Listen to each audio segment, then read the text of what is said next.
Hey, what is up guys? GuitarRock here, welcome back to another Brown Dust 2 video. So if you guys are not aware, there's plenty of things happening in the current patch. I didn't really talk about this a day before. But Brown Dust 2, as you guys can see, we managed to get 200k Steam wishlist. This was achieved already. Pretty cool right there. And also there's plenty of things including, I believe, the arena as well. So I will talk about that in a separate video. The Golden Colosseum, this is going to be new, right? I will definitely talk about this separately. And they are going to upload the video right there as well. So I want to talk a little bit more about the banners first, right? Before we jump into it. So as you can see, we got the step up banner making a return, and of course we got now there's Nebri is still going on there, but these are going to be the banners per se. So I think the important question that a lot of you guys need to ask or need to be aware of is right now Eclipse or Celia, which I believe will come later on. That's going to be next week, or you want to consider also the upcoming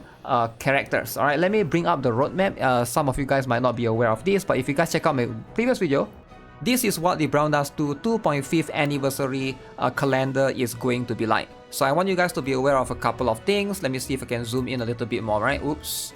So you can see right here, Frozen Queen Wilhelmina, we will be getting her for free next week.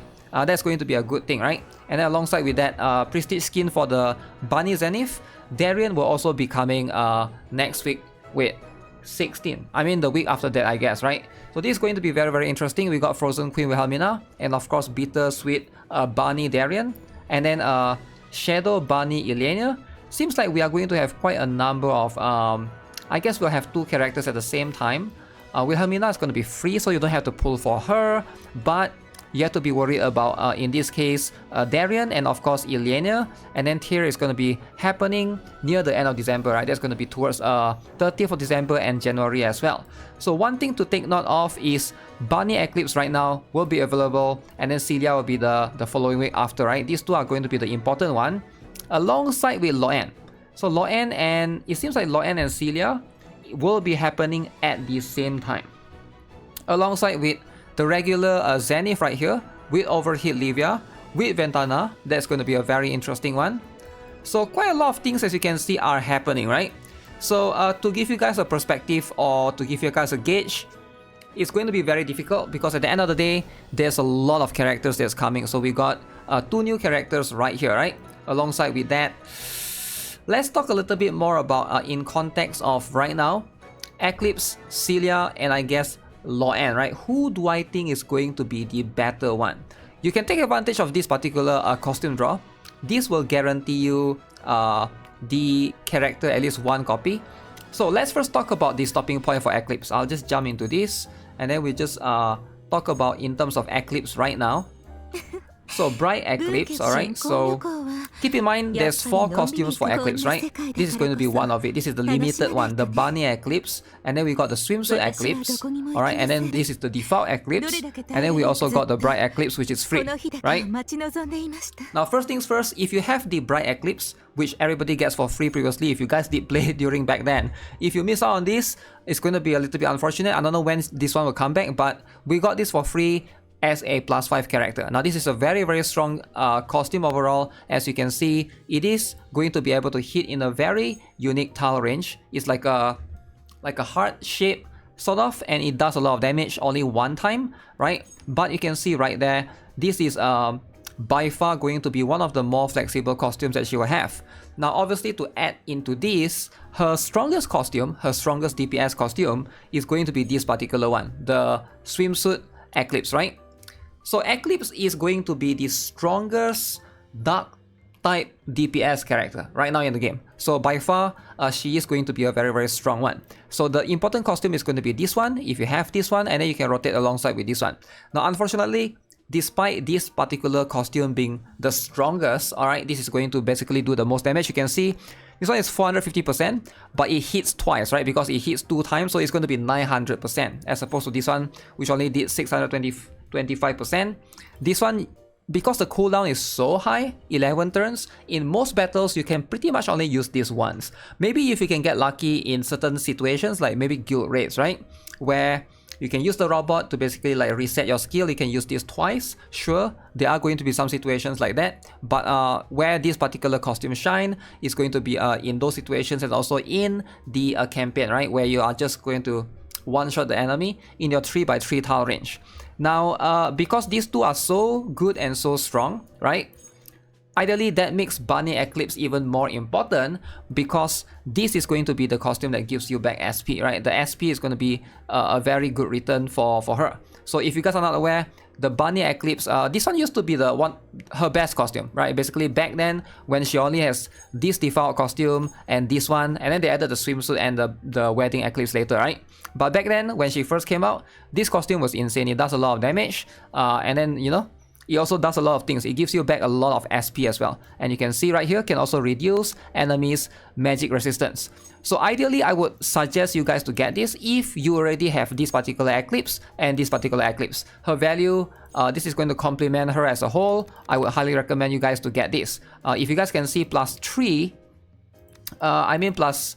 all her pluses doesn't really reduce her SP, right? Right here, her SP doesn't get reduced. She is going to be a 3 SP regardless. And you can see pretty much most of her, what is this? Most of her pluses, her dupes, right? It's just going to increase the damage right here, right? So she went from 95% to 120, 245, 270, 295, and then to 220, right? So nothing else has improved, will improve beyond that, which makes this a very good costume if you're just going to use this to complement the other two costumes. Alright, if you just want to get one copy, that's fine. That works as well, right? So you can get one copy, but if you can get more, that's also going to be this costume actually still does decent damage, right?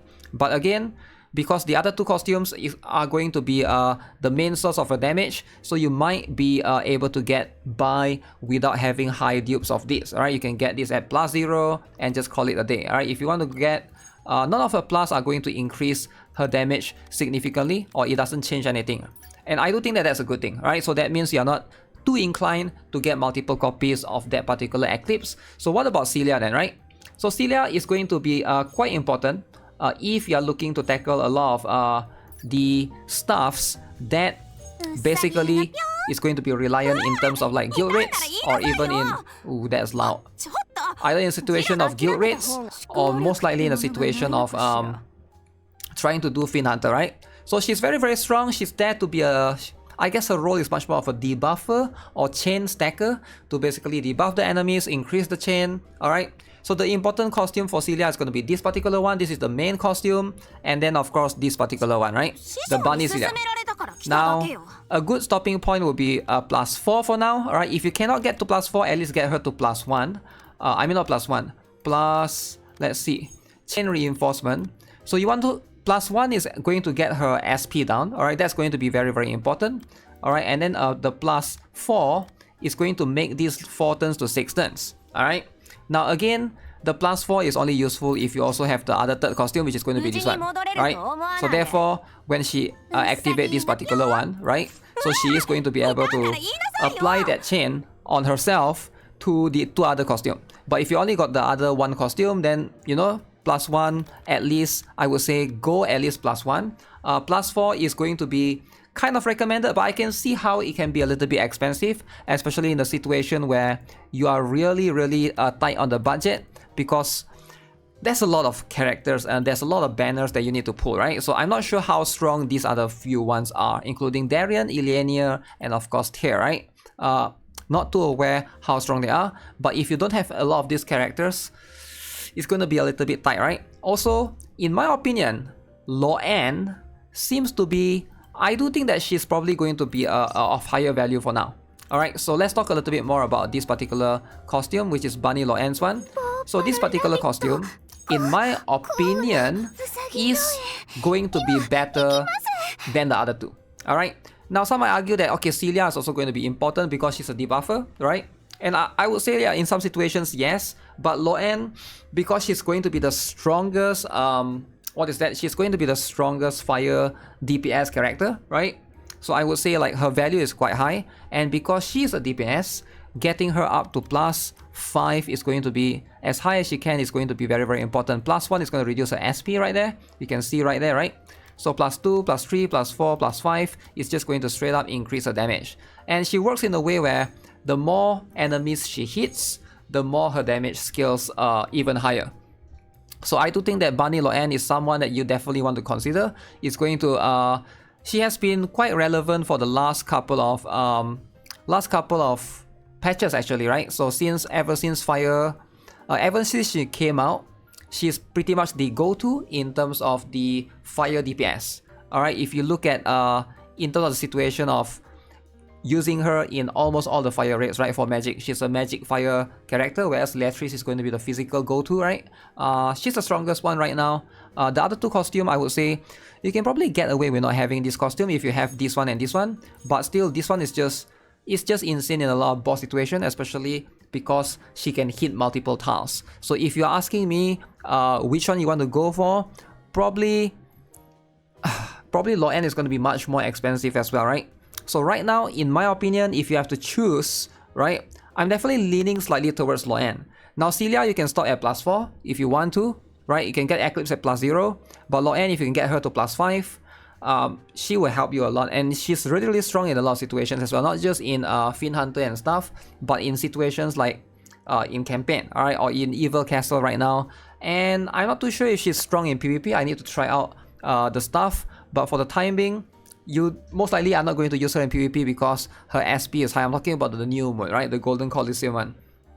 But that's going to be the angle that I'm looking at her for now. Livia is going to be the closest substitute for her if you don't have, if you don't have a strong fire type for magic, then you can use Livia. But in most cases, you actually use them together because Livia acts as a debuffer or amplifier, and then you are going to use Loen in that particular slot, right? So these three are, I would say all these three characters are pretty much meta in a way that I would say none of them are like bad by any means, right? So Bunny Celia, you're going to use her a lot alongside with Loen, alongside with Eclipse, right? These are going to be pretty much going to be consistent. If you are somebody that you care a lot about guild rates, then you can consider getting Bunny Celia to +4, and then you can end up borrowing somebody's Eclipse or Loen anyways, right? So in that particular situation. But if you care about a lot of the other PvE content, general stuff, I would say, I don't know, I feel like Loen is just high value because especially she helps you in those stages, especially in situation like this, right? This is going to be where she shines. This particular story, not story, right? But the campaign of the normal battle and challenge battle, usually I use her here a lot, right? And of course, Fiend Hunter as well. I don't think she's going to be that bad for Fiend Hunter. In fact, she's pretty much a Sacred Justia, but a skip, and also she's a magic version of Sacred Justia. If you guys think Sacred Justia is strong, I would say Loen is also going to be up there. Yeah, I get it, Sacred Justia is going to be one turn, so she can spam her skill more often, sure. But in a lot of cases, they are just like a different variant of each other, right? So all in all, these are going to be my overview of the Bunny costumes. They are still very, very strong. Alright, so +1, +4 for Celia. Loen, try to get her to as high as you can, preferably +5. And then for Nightmare Bunny Eclipse, if you can only get +0, that's fine. You can just get that to basically amplify or to give you back more SP, right? I think in most situations, that's going to be enough, right? But for now, if you guys want to wait for a little bit, because on the 29th, you have plenty of time to make decision, right? Don't rush. Wait for a little bit before Darian and Elena comes out, and then we can have a look at their kit, and then hopefully can help you guys make a better decision, because I do think that the next upcoming Fiend Hunter is going to lean towards this particular one. But it is Christmas season, so they're getting they're putting quite a number of characters hopefully for you to spend, right? I think that's going to be the goal. Alright, so with that being said, that's going to be it for this particular video. Let me know what you guys think of the characters. All of these characters listed right here, as per usual. I'll see you guys again in the next one. Have a nice day. Goodbye.